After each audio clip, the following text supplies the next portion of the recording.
تقول ايه؟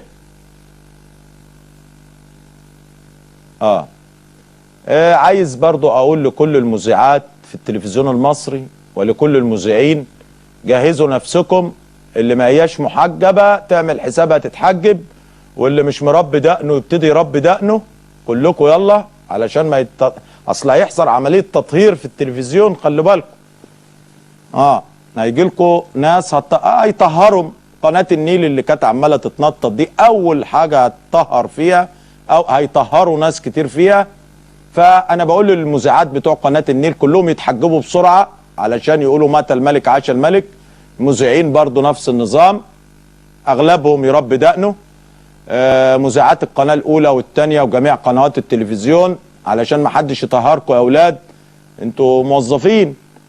اتحجبوا بقى، واللي عايز يربي دقنه يربي دقنه بسرعه، اوعوا تنسوا. يعني خلوا بالكم، ربنا يستر عليكم يعني، وقلبي معاكم.